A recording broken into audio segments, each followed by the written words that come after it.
Welcome in to the DNVR Avalanche podcast. We got Eric, we got AJ, we got Rudo coming to you live, an Avalanche off day. A couple of things we'll talk about today, but obviously the big news the other day was Patrick Roy getting back into the NHL. He now has his first win as a head coach of the New York Islanders, which of course came in overtime because it is Patrick Roy after all. That's the secret to his head coaching success has been close games that he finds ways to get his team to win. I'm curious. I want to hear from both you guys on the Patrick Roy vibe. Obviously, he's back in the NHL. It's been a long time since he's been an NHL head coach. I think it's safe to say there were some shortcomings in his head coaching and his tenure in Colorado. That conversation gets complicated because how much of those shortcomings were actually him also having the president of hockey operations title and making roster decisions instead of just coaching decisions. But do you think Patrick Roy can be a successful head coach in New York? I'll give it to you. He could be. I think what will help him the most is that he's got Lou ahead of him. Sure. On the decision making, and there's not going to be any messing around. You know, Lou Lamoriello is not going to have any problems telling Patty Waugh to suck an egg. You know, Yep. that it's his roster. He's there to build it. And he brought Waugh in to coach it, and that's the end of that. Yep. And there won't be the same kind of reverence of Waugh in For sure. New York as there was in Colorado. So it's just he just gets to go and be a coach, right? He's not, and like, not that Patrick Roy will ever be just a coach. The fact that the Islanders broadcast last night had an ISO cam on the guy tells you that there's almost a Mike Tyson-esque level of expectation of crazy. Yep. That this guy could do anything. Is he going to run out onto the ice and fight somebody? Bang a pane of glass down the other night was a disappointment. Like there's just a different, you know, Waugh being back in the league is good for the league because he's one of those guys. He's one of those personalities. And so it makes the league more interesting. It makes a kind of a forgotten about franchise much more interesting over the course of the rest of this year. Yep. Can he be successful? It's an okay team. I'm curious to see how his coaching has evolved from when he last left. Because whole lot of counterattack and hope your goalie bails you out. Yeah, I mean, his teams got dominated, and his teams weren't very good defensively. They didn't have very good defenses when he was here. That's could play a role into why they weren't very good. Yeah. But also, he didn't get much out of them. And, you know, we've seen his assistant coaches, he sure seemed to know what he was doing in that regard. There's some of them are still around. Andre Torini is running a pretty good team in Arizona these days. You know, Dave Parrish was, I actually don't know what he's up to, but he was in the NHL for a long, long time. Yeah. And then they hired Nolan Pratt. Yep. Before Jared Bednar got hired, they hired Nolan Pratt off of that bench, off of that staff in Lake Erie. And then when Bednar got hired, Pratt was already here. He was already under contract. It just worked out that way.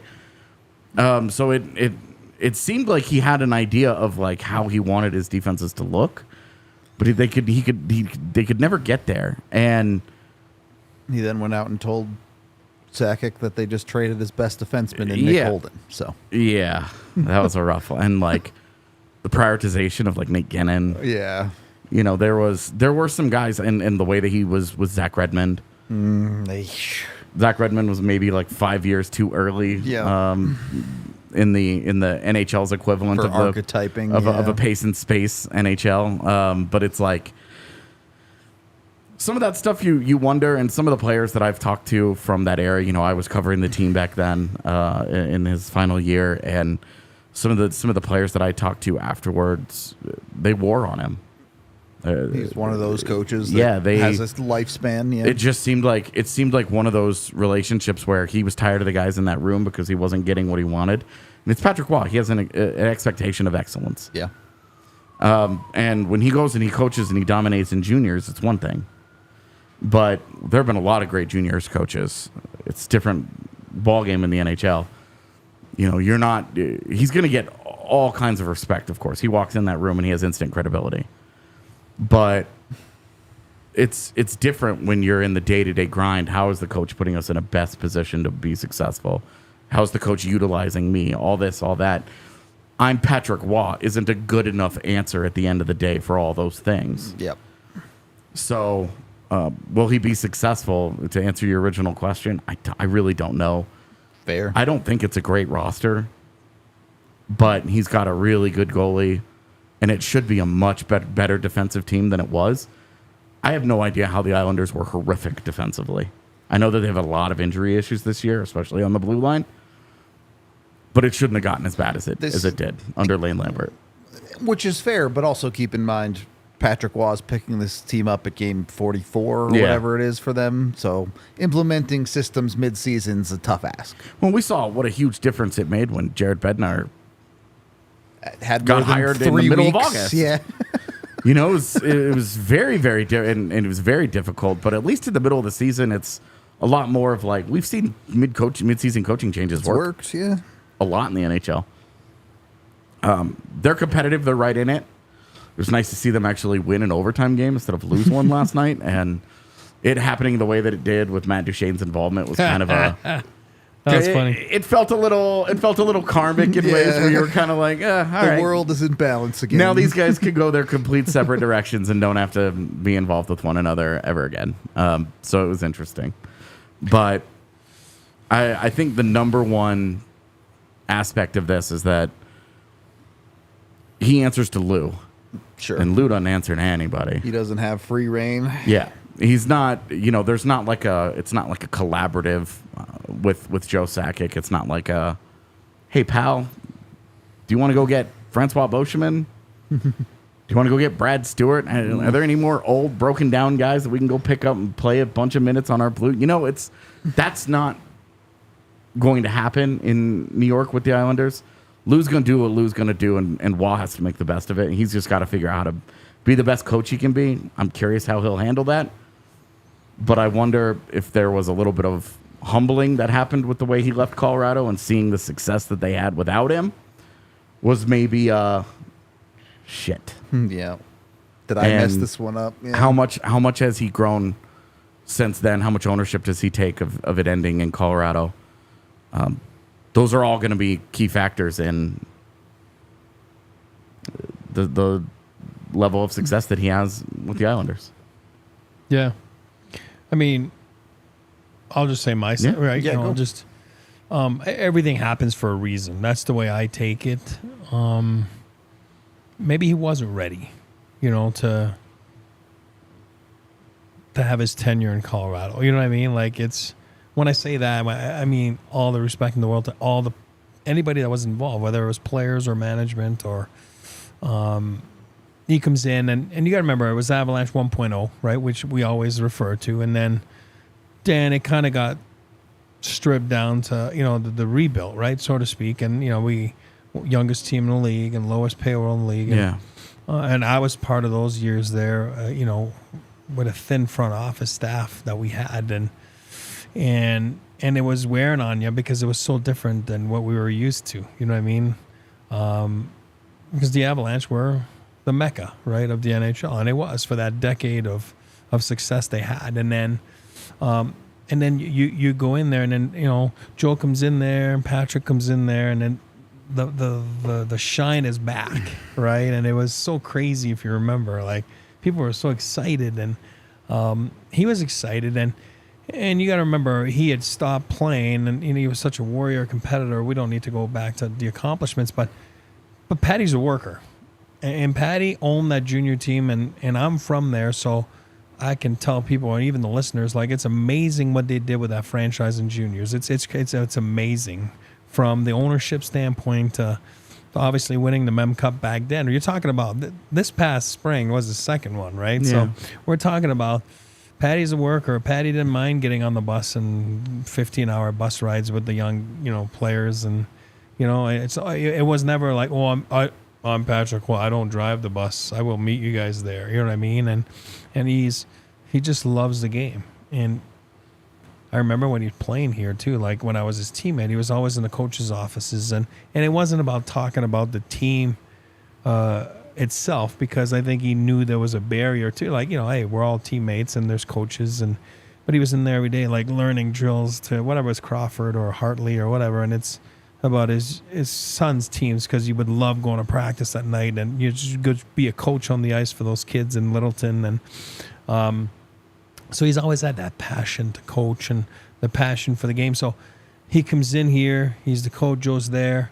They have a great, first year in the standings, right? Well, Varley was awesome. And, the shine was back. And then they go and get some older players, like you were just saying. And it maybe wasn't the right time. After we had stripped it down, when I say we, because I was part of it, and then maybe it wasn't the right time to jump into, right? And then you do that, those players that you get in there, Jerome McGinley, or again, Hall of Famer, I'm not that. It just wasn't the right mix, I think, going back. And you were covering on a daily basis, you would have a better answer to me than that. But what happens is then you see that you have the title, the dual title, I think was a mistake. That if I go back to it, and you got to remember back then, Daryl Sutter was one of the last ones that had it, right? You know what I mean? And the NHL evolved so much as a business over probably right around that time that it was probably too much. And then you go in there, and then maybe there's characters that you don't really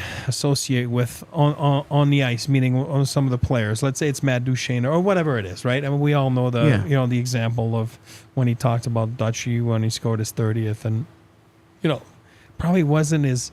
That's not what I want. That's not how I want to be the coach of these types of players. And then when you have that dual title, then you feel that you're well, I have my say in this. And then, you got to remember, one of the greatest, throughout all this chaos, a gentleman by the name of Chris McFarland got hired, which probably ended up being one of the greatest hires in Avs history. Turned out pretty well. No, I'm being honest. Like, you know what I mean? And probably not even realizing it that they needed that. And then Chris ends up being like, awesome nowadays, because we all relate to him now because he is the man in charge. But you got to remember, he came in at that time because there's a little bit of a chaos. And so if I go back to it, and then Patty, I think it's well documented last year, he came out or last summer, and, he went public and said it. A, I made a mistake in Colorado. The way I left is not the way you do things. And he was man enough to say it. B, he was man enough to say that it was too much. The NHL nowadays, to be a coach and be involved in the front office, it probably doesn't make sense. There's too much work involved, and now he realizes it. I think he was at a time and place in his life that, the way he exited was wrong. He goes back to juniors because that's, what he does, and he's like, I'm going to go back. And I think he thought it ended up being way longer than he thought or expected to be. I don't think he expected to be 7-8 years, right? Because I am Patrick Roy, right? And he is. He's got a presence, and I tell you all the time, I play with a lot of guys. You want to go win one game, that's my guy. Of all the guys I play with, that's my guy, because he is a winner, and he can be nuts about it at times, right? Just overbearing about winning. And so I don't think he thought it was going to take that long. And I think what he did last year was, I think he told himself, this is going to be my last year in juniors. They went out on top. They were outstanding.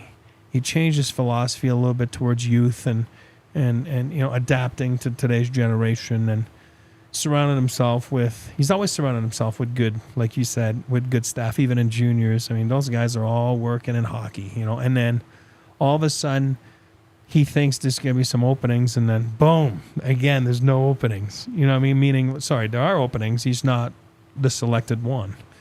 And that's tough on your ego. And I think that, obviously, having spent some time at the Hall of Fame there a few months ago with him, I was shocked. I mean, because we talked, and I'm like, I can't believe this team didn't call you. I can't believe this. You're not even like in the running there, or and I could feel like that he was disappointed, and I think he had just kind of said, okay, I'm going to take the year to go to Florida and play golf, and just kind of, wait and see where this thing goes, and if it ever comes back, then I'll be very disappointed if it never works out. But I remember him telling me, like, all I want is another chance to show that the way I went out, it was wrong. You know what I mean? And I'd like a mulligan, because he loves golf, right? He goes, I'd like a mulligan. I think I can do better. I think I've learned. And he looked very at peace, honestly, because this is a guy that I spent a lot of my childhood with, and because he was my dad's client, for if anybody listening is not aware of that, and then obviously their relationship with the Avalanche, but this is a guy that does well when he has a mentor. And I'm not going to be emotional here, but my dad was his mentor. Forget about his parents and, great people. My dad was his mentor, like, for hockey. And when I tell you that, like, it's living down the street from one another. It's talking to each other every day. And it was a partnership. And my dad was an older gentleman compared to him, right? So it was more like he always respected that authority. You know what I mean? And he always felt that it was a good crutch for him. You know what I mean? And he felt good, because to be that powerful mentally, like, sometimes it's a little bit much, as we saw his exit from here, and if you don't have your crutches, sometimes it can make you make a wrong move. And as much as this reminds me so much of his relationship with my dad, because Lou is very similar to my dad, and that's why those two got along really well. And now I think that Lou Lamoriello with him is something that he was accustomed to for 20 plus years, you know what I mean, on a daily basis with his life and his mentorship as a player, and then as a coach, and you know what I mean, and as a father, as a parent, as anything you want, you know what I mean. And I think he's found it this time, and I think he knows that he's not trying to be anything else than a coach, and I think it's going to be successful. And I think if you saw it in the last couple of days, the National Hockey League is a better league with Patrick Roy in it. There's no doubt about it. He is a character. He is he is something that people relate to, or you know what I mean, and they want to see, and it's because of all the things that he's won and everything. So I think it's awesome he's back. I think it's gonna work the way it's set up. And right now you should see the Montreal, like he's in there Thursday night.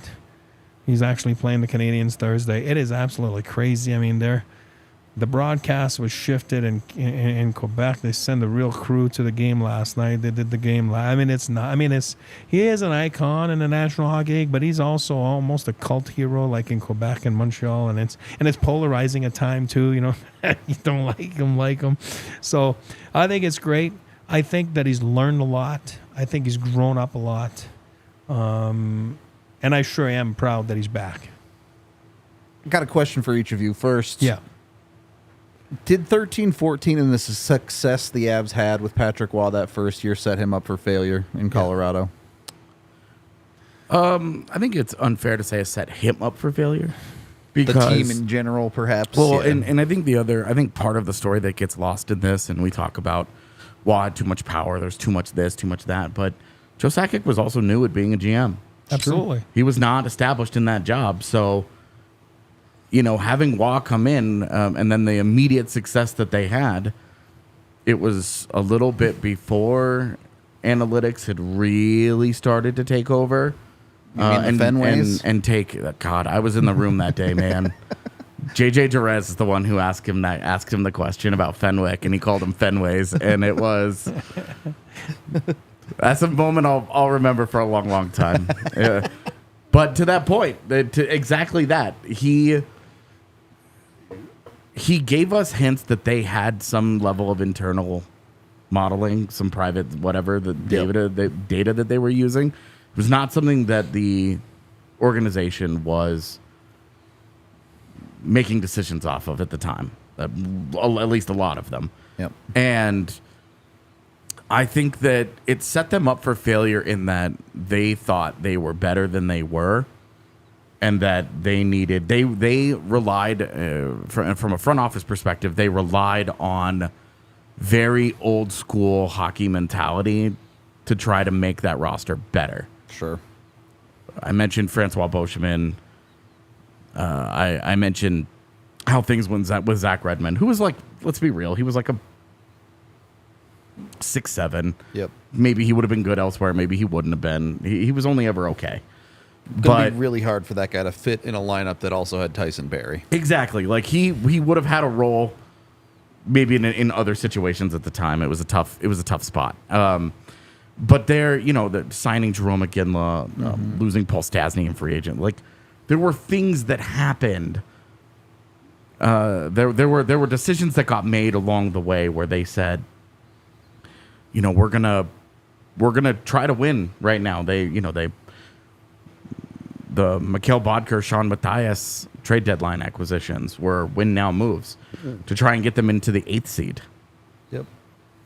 And they couldn't even do that. Like it just wasn't a good enough team. Yep. Wasn't a bad team. And those are like 80-point teams. Yep. And they just it was Sakic hadn't found his feet as a GM at the time. He hadn't found a good way to operate. And then you look at the big difference in the first 2 years, the way that they handled their business versus the end of Waugh's tenure. And then obviously that last summer, they make all the decisions. They make all of we're signing, Joel Colborne doesn't get a qualifying offer after a 20-goal season in Calgary. Happens. We're going to give him a 2-year deal, right? Like it's like all short term. Everything is just very like whatever's going to happen this season's going to happen, then we're going to move on from it. Yep. Yeah.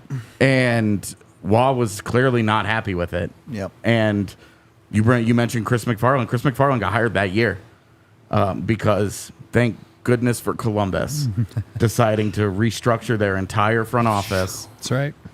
They were going to keep McFarland on as an AGM, but it was a lesser role as an AGM. He had opportunity to do something a little different in Colorado. He got the same gig, but with an opportunity for upward mobility. Boy, did he take it! And with him, it brought a different philosophy. It brought in an embracing of analytics.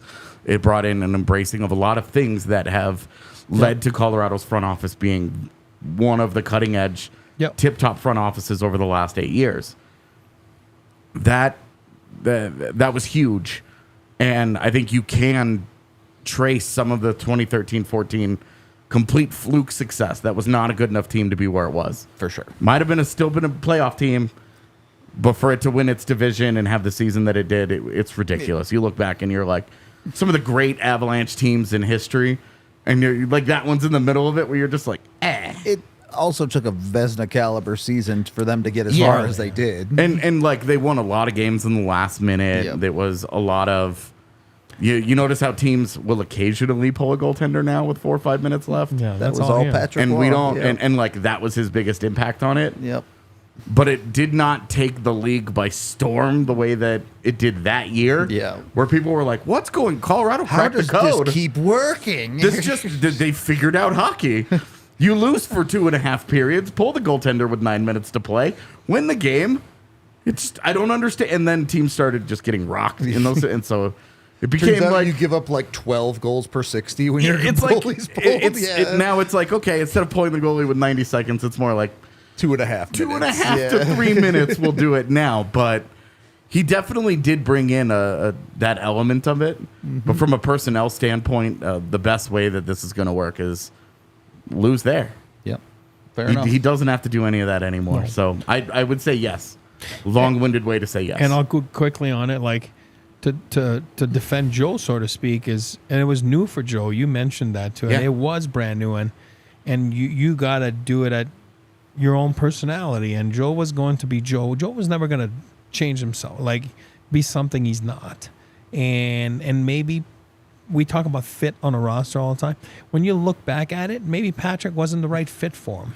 It sure looked great, because it's the Avalanche 1.0 greats and you're coming back and the shine is back, and but maybe it wasn't the right fit. Obviously it wasn't, where all of a sudden it's new format. It just didn't work out that way. And then all of a sudden you start like bickering on, how does this work? And no, this is how it works. No, this is how it works. And then then personalities get in the way. So I think everything happens for a reason. Ended up that he left unannounced and Yep. all that kind of stuff. And then it worked out for the Avs, obviously. And Jared Bednar came in and, it's been awesome since. And like we talk about, Chris has been in here and now I think Patrick went back to work and, got a little bit of humble pie and, kind of took it like a man. And now he's back. And I think he's very appreciative. I could see it in his face last night watching the game. I could see he's very appreciative of being back in the league that quite frankly, he belongs in, so. I want to continue the walk conversation, but first, make sure you're getting your illegal Pete's. Go get yourself a delicious burrito. Queso to die for, all sorts of good stuff, fresh ingredients every day when it comes to illegal Pete's. Go find one, 11 different locations. There actually might be 12 different locations in Colorado now. So there's one near you no matter where you're at. They also do happy hour from 3 to 8 p.m. So go grab yourself a delicious burrito, have a chat about Patrick Roy, and enjoy yourself a little bit. One close to the DNVR bar, too, a great place to pregame events like our takeover coming up on the 26th. So this Friday, we're taking over at Ball Arena. Good game, too, against LA. Should be an interesting one. Going to be a fun one to watch. There are still very few tickets available if you want to get in last second. Jump on it. Go grab yourself some. And then we're also brought to you all by Bet365. Go get yourself in with Bet365. Sign up today with the DNVR365 code with that QR code on screen. And then you put $10 in your account, you get a bunch of bonuses. First, you put $5 on any NHL game, you get $150 in bonus bets to do whatever you want with. It's just playing with house money. You can have a little bit of fun, you can win a little bit of money. It's awesome time. Second, when you have $10 in your account, take a screenshot of that, send it over to promo@thednvr.com, and we'll send you a coupon for a free DNVR shirt. You can get whatever one you want. I got this Avs 2022 Champs shirt on right now if you want that one. Tons of other options. Doesn't even have to be an Avs shirt. If you want a Nuggets shirt or a Broncos shirt, we got a ton of options there. Just make sure you go to Bet365 and sign up with that DNVR365 code today. Of course, you must be 21 or older, physically located in Colorado. And if you or someone you know has a gambling problem, call or text 1-800-GAMBLER today.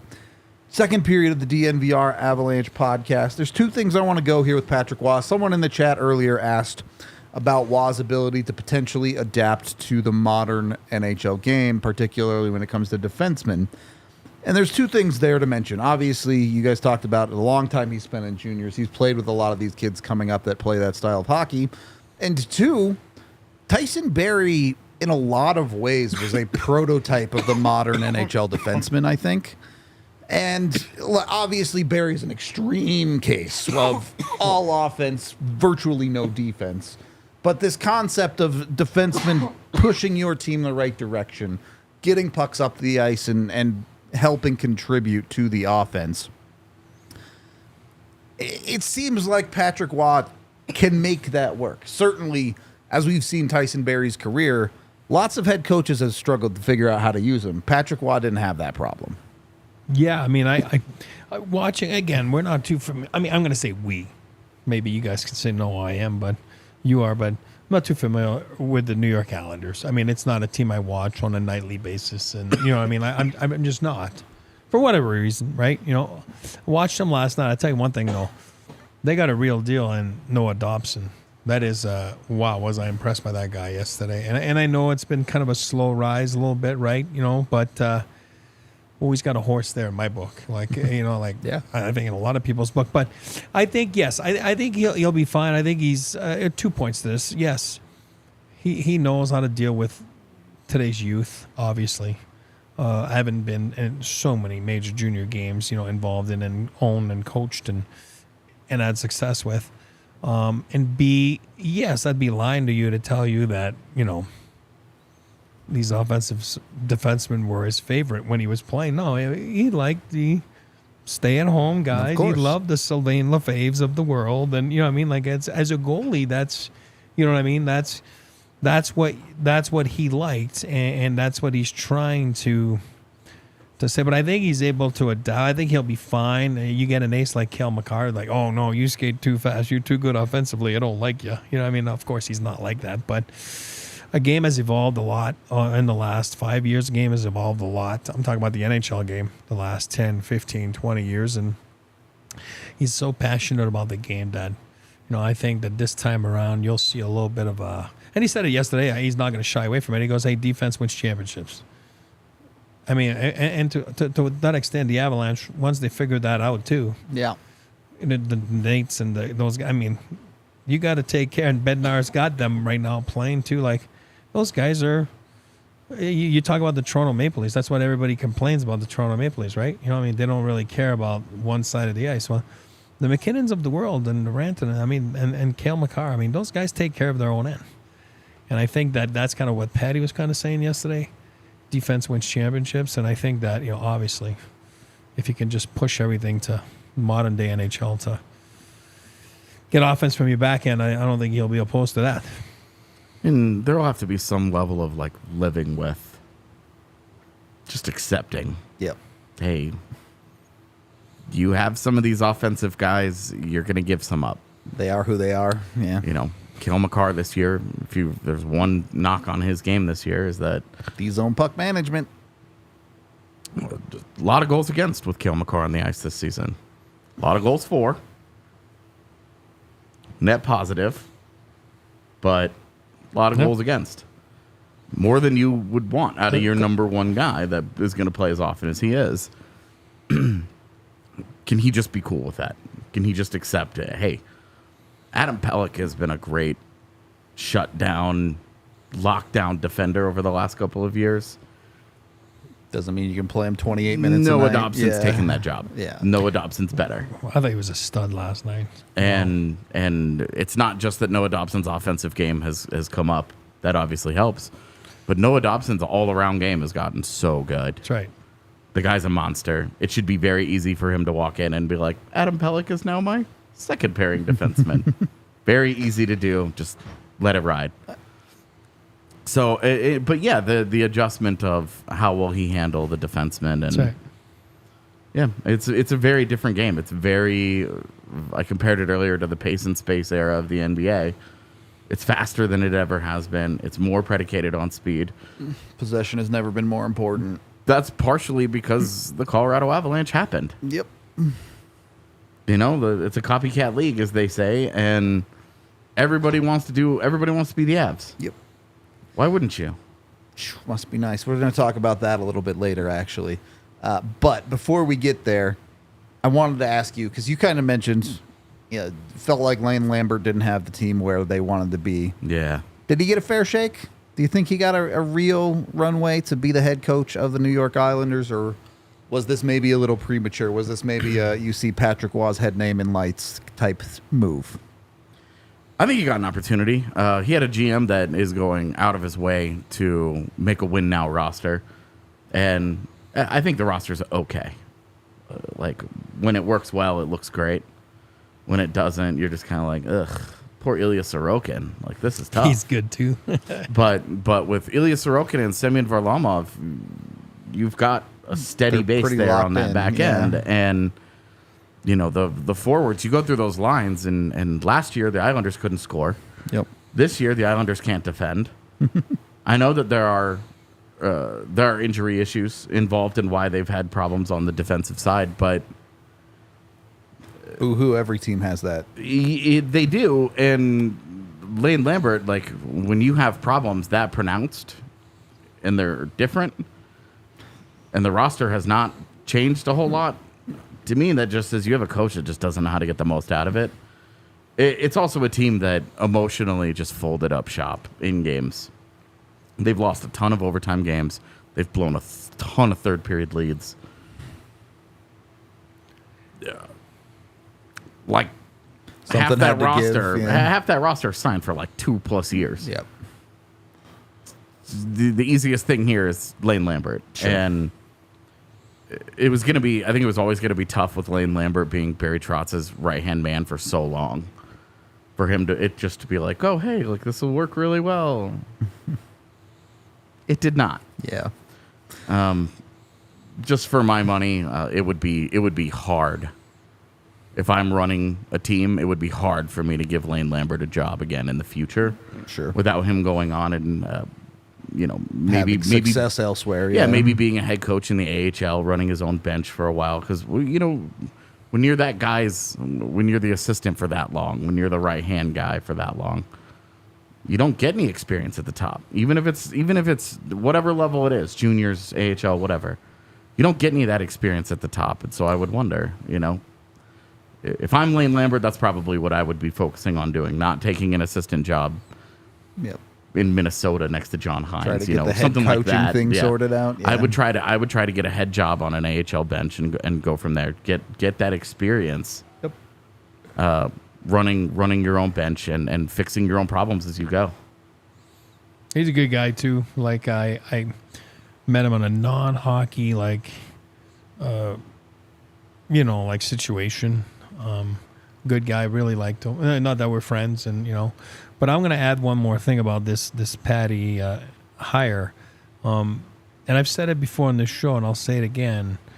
Lou Lamoriello is a big fan of the Montreal Canadiens of the 70s influence. He is. He is. And if you sat down with him, he'd tell you that. That's why he's always had, former players that were part of that tradition of the Canadiens. That's why he's hired them in the front office. Go back to Jacques Lemaire, go back to Larry Robinson, the list, Jacques Laperriere, Dan Laperriere's dad. Montreal Canadiens influence obviously was huge here in Denver with the Avalanche 1.0. I've said it before, the Patty Waller, Mike Keane, Claude Lemieux, Sylvain Lefebvre. I mean, those guys came in and they were taught by the older Serge Savard, Larry Robinson.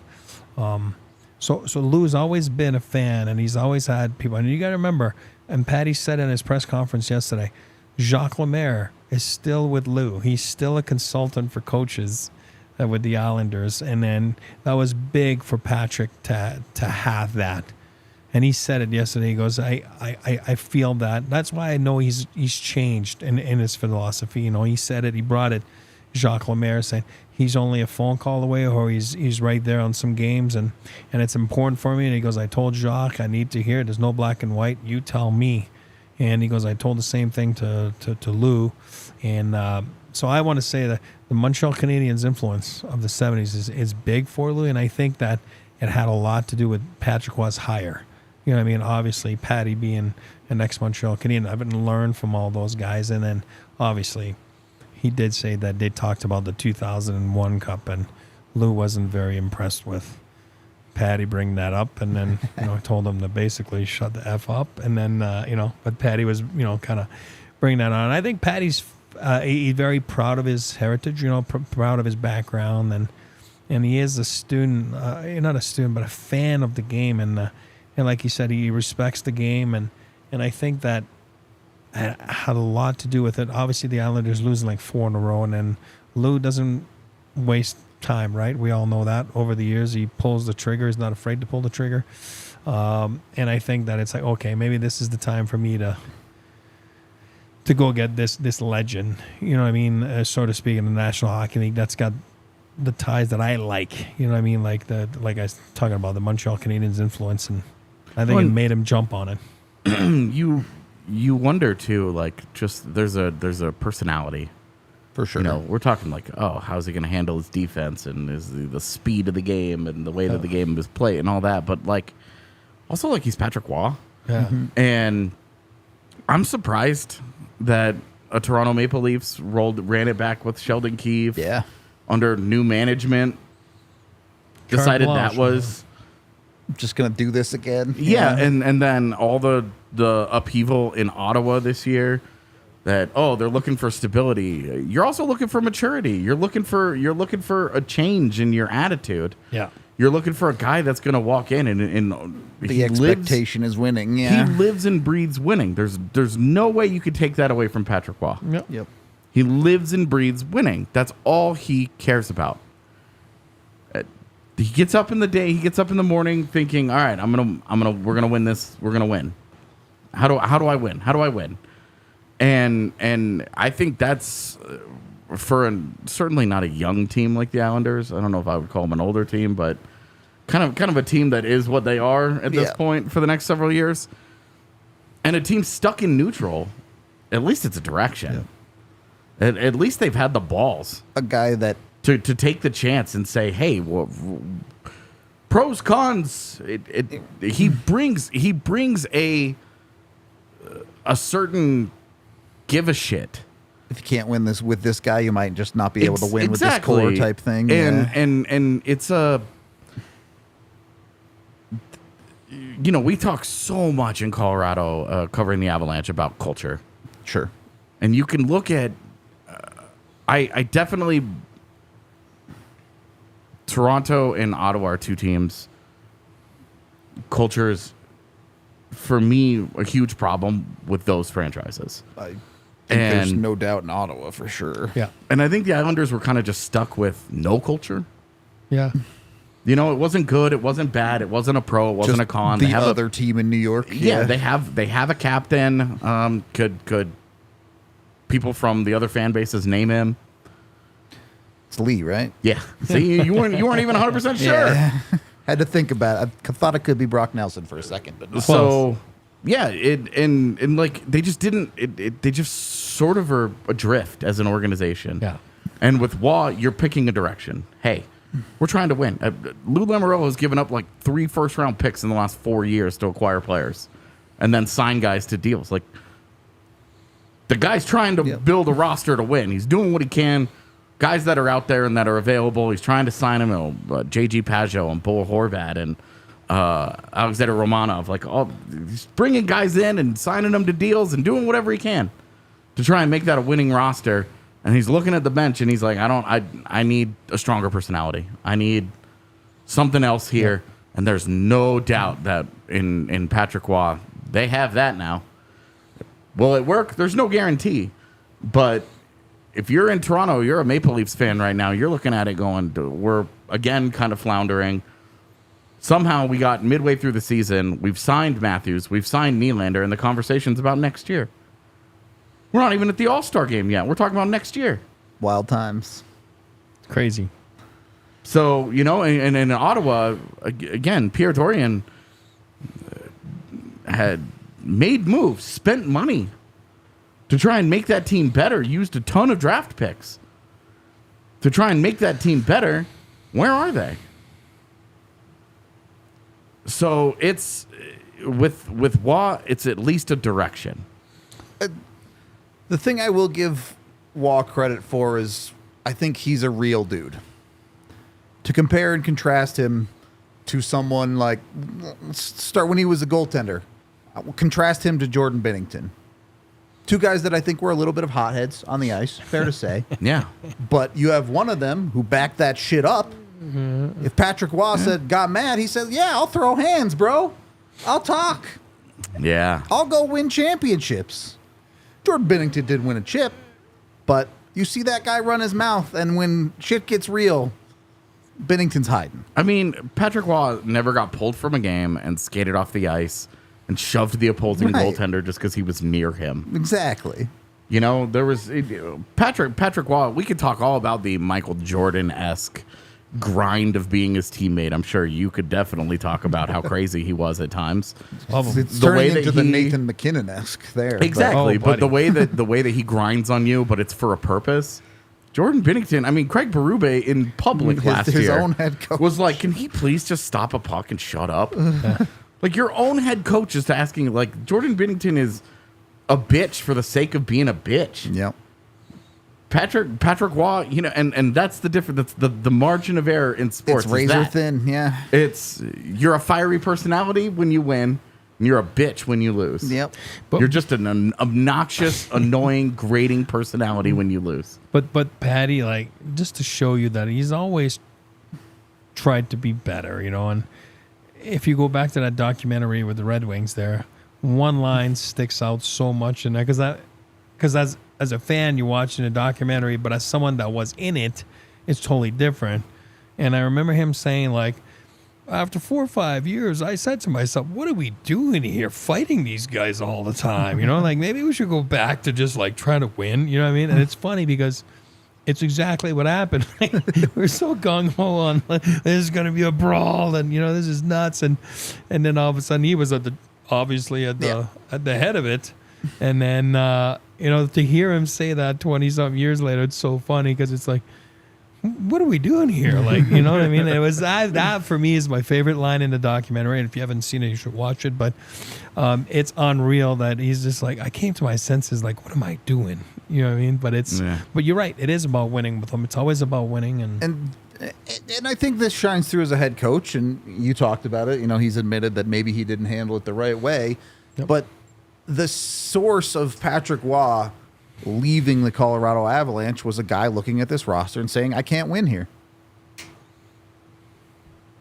So, and I wonder if we were to sit him down and have an actual, like, genuine, thorough, fully honest conversation about it, I wonder how much of it is I can't win here versus I don't have the power in the front office anymore. Sure. They're going to make decisions regardless of what I want, and I feel like I've been stripped of a thing that is important to me. All of it leading up to, right. Oh my God, they bottomed out, and for a year he looked like a genius. Like the most vindicated man in North America at the time was Patty Waugh being like, oh, don't blame me, guys. Things turned around pretty quick, so everybody wins in the end, I guess. With That's why I Waugh said back things in the job. happen for a reason. Very last question I want to ask on the coaching stuff. It is January 22nd. Is it? Is Patrick Waugh the last head coach that gets hired this season? Oof. That's a tough one.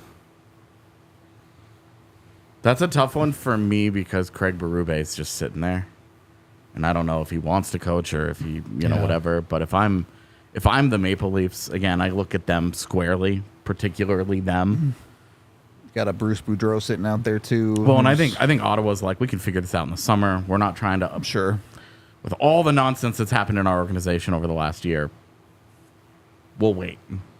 Which might have cost them a chance at a guy like Waugh, but I think it's worse for the Maple Leafs, who are trying to win now spending a ton of money on a roster that they're already talking about next year. Like, that's crazy to me. And maybe they make some noise in this postseason, whatever, but I'm going to say no because I think somebody in that organization is finally just going to pull the ripcord on Keefe and say, we tried for too long. Exactly. Here. Yeah. Like we waited, and I think this is especially true if the Islanders rip off like an 8-2 under Waugh, something like that. They come out of the All-Star break. Coach bump go teams way a little bit. Well, they come out of the All-Star break white hot, right? Yeah. And they're winning, and now Toronto. It's an ultra competitive East. Yeah. Maybe Toronto starts to sink a little bit, and they sink a little bit, and they're in the wild card. Like, and there's a reality that they may not even make the postseason this year.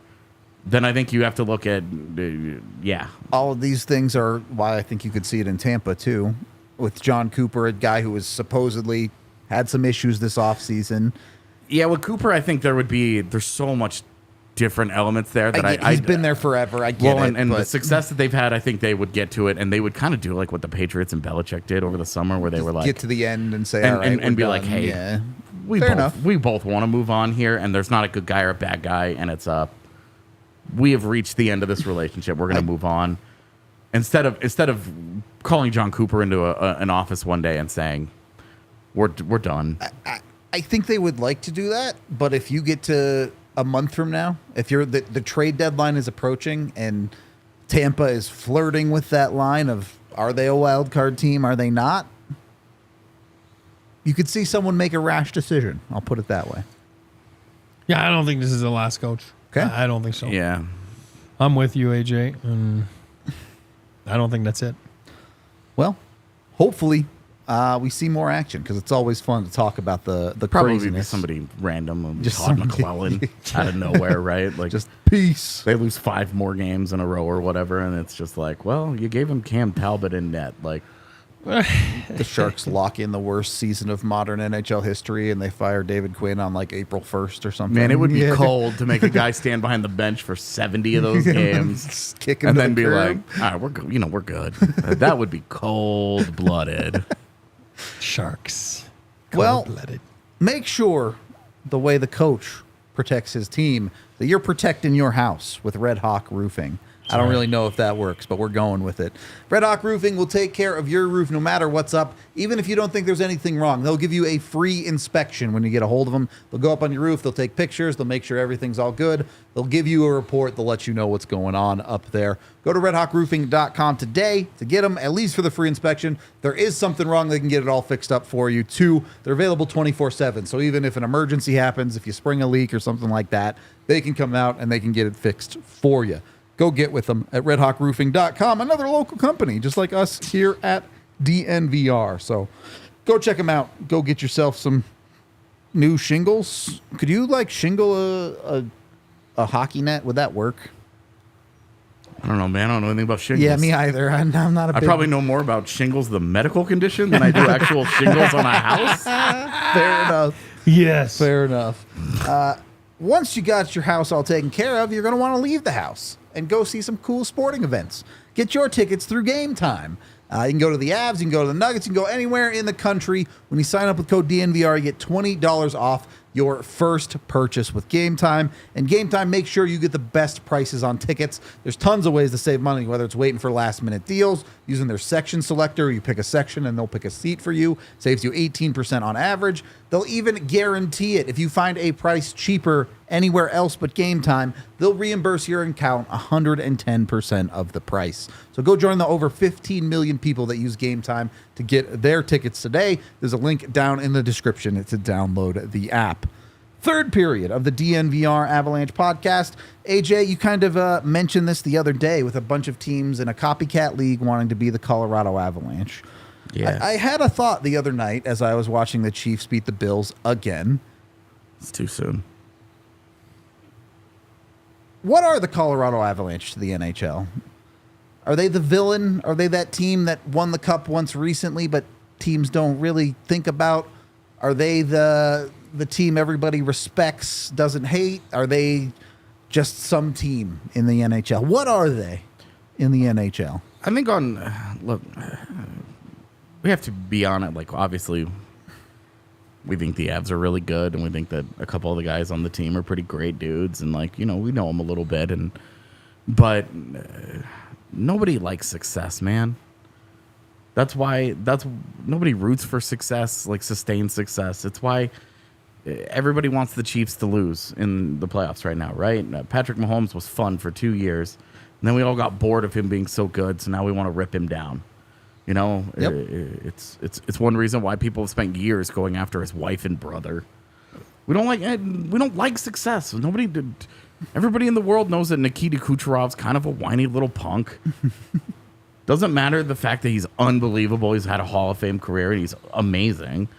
But lasting images will be, him throwing his gloves on the bench when the Avs were beating them in the Cup final. Yep. Nobody likes success like that. People outside of Colorado, they might begrudgingly be like, Cale Makar's pretty cool, but I don't like the rest of those guys. Nathan McKinnon's not an endearing personality. Definitely not. Guy seems miserable to be around all the time. Let's be real here. As a competitor, you want that. You need that kind of edge to be successful at the highest level.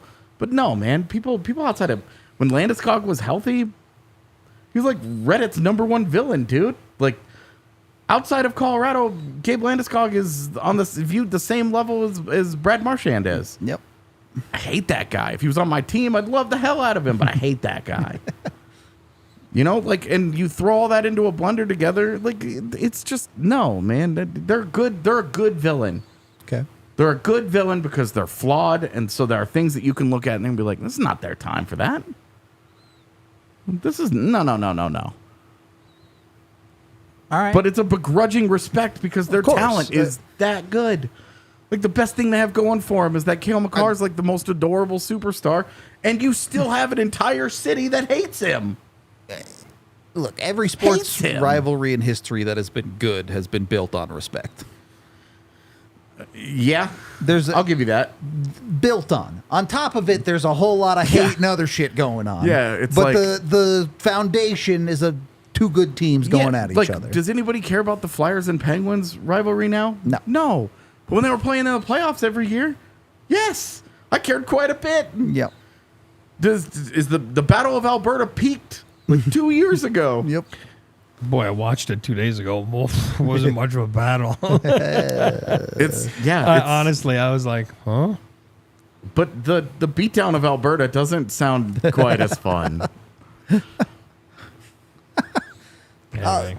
Okay, so if you're that team, if you're the Colorado Avalanche, is this the time to embrace the villainy? Yeah. Yes. All right. Absolutely. Embrace what? Embrace being the villainy? the Oh, bad guy. You are the final boss of 31 other teams' game. Now it's Vegas as the defending champ. Yeah. Vegas is the villain right now. Sure. But there's like sub-bosses that you have to fight to get to the This is final like- boss, right? The larger villain simply eating the other villains. Is that what this is? Yeah, it's like Galactus. Exactly. He's coming to eat the planet. Yep. All good. No, it's the Avs are in that like small group of teams where it's like I'm not rooting for them to win again. Like it was cool when they were cool for exactly one playoff series Yep. because they stopped a 3-time Cup champ from happening. That was it. A lot of people think they were cool for beating Edmonton too, but sure. Sure, but you still had. I mean, do you remember that run? I do.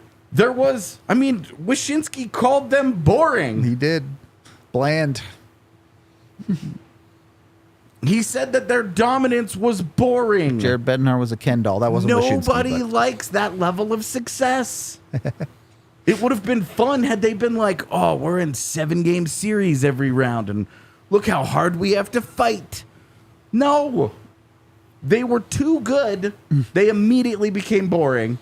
They won. Now they're the bad guy. Be the bad guy.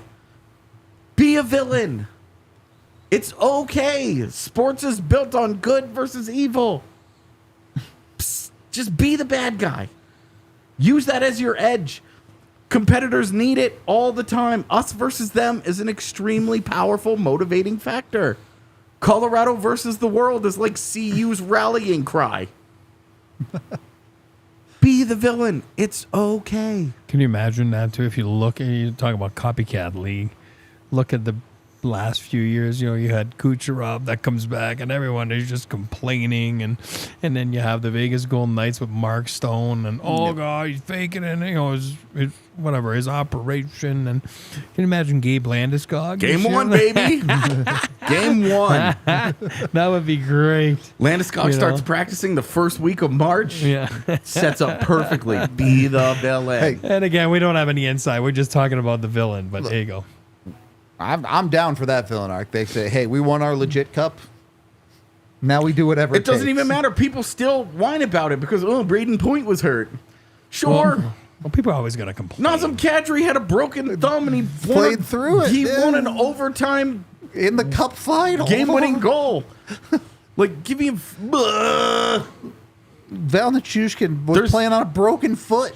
Well, and now Yeah. Val Nichushkin, because of all the other issues in his life, is now a full-time villain. That's true. Yep.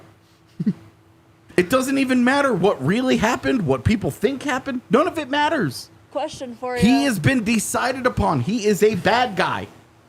Do you think in the rest of the hockey space that Nichushkin is on par in villainy with Corey Perry right now? No. I don't know. Corey Perry's been such an in-game bad guy for such a long time. There's a whole different that now air to there's that, questions yeah. about what went on in Chicago. And again, because nobody has an answer as to what happened in Chicago, it is the same thing as with Val Nichushkin. Everybody has decided what happened and that he's just a bad guy. Corey Perry's doing the actual villain thing where he goes and signs with Edmonton now. Well, and after Evander Kane, Edmonton's just like, yeah, we'll take the bad guys. Like, is there any more embracing of the bad guy than Edmonton? Yeah. Please, Flames, we needed you. Eric, did you ever get to play the villain in the NHL? Oh, no. Do you prefer to play the hero? Well, I think you'll prefer to play anything in the NHL. That's fair. That's fair. Every day's a great day in the NHL, right? And then, Well, you're the guy talking about, hey, if you want to play in the NHL, you gotta get Yeah, into people's faces that's right. sometimes. You gotta Sometimes- do a little bit of. you got to do what you got to do. I mean, you saw Yanni Gord there a couple games ago, and Yeah. then you saw, I still think, like, gosh, maybe I'm naive, but the guy that hit Fleury there, I don't think he meant to hit him. That's, even though you hear me all the time, like, hit the goalie. You know what I mean? Man who doesn't condone violence over here. Yeah, I don't condone violence, but I don't think As he a meant- goalie dad, off camera, always like, get that goalie. hit that goalie, fall into him. I don't think he meant to, But he did. But he did. Now, you talk about a villain? He's a villain right now, that dude in Florida. Well, Is that when should you lean in to one of those situations? When you're good. Yeah. Nobody wants a.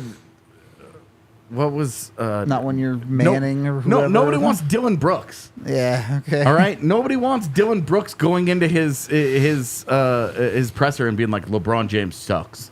That guy's old. I'm going to show him what's up, and then LeBron eviscerates him. Yeah. And he gets run out of town.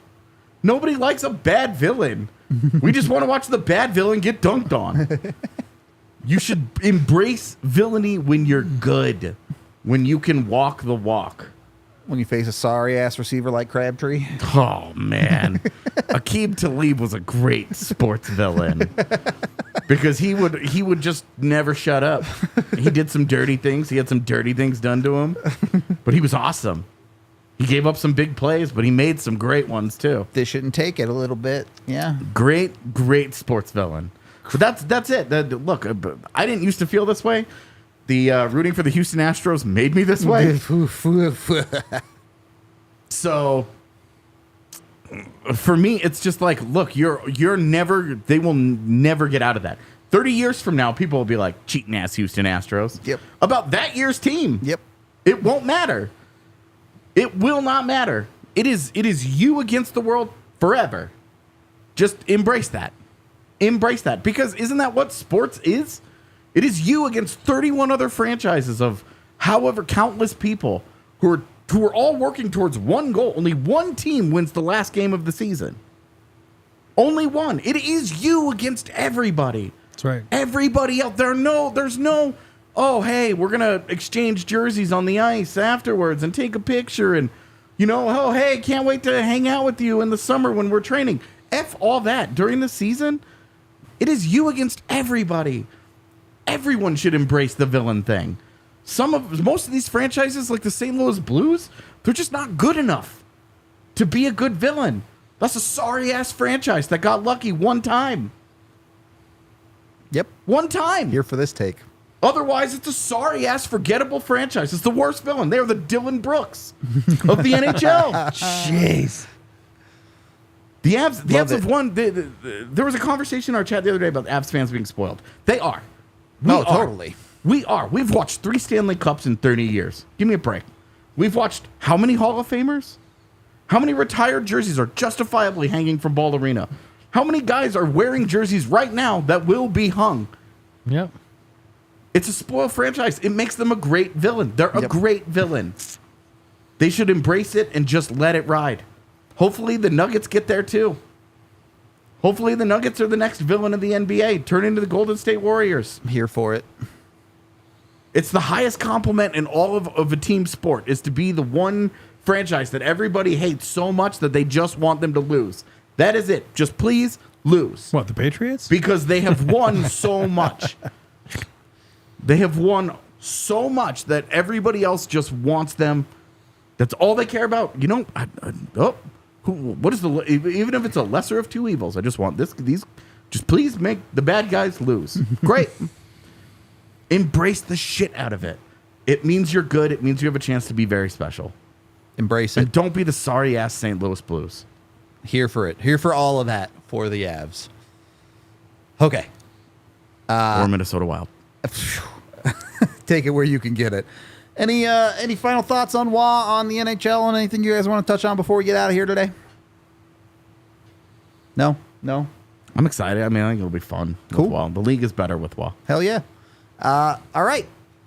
That's going to do it for today's show. Thank you, everyone, for hanging out with us. We will be back tomorrow with another off-day show, so more interesting stuff to talk about. More, I don't know if we'll go around the league or maybe we'll dive into something in the Avs. I don't know. We'll get back to you tomorrow on that. But we appreciate y'all, and we will talk to you on the next one. all silly like the mayor.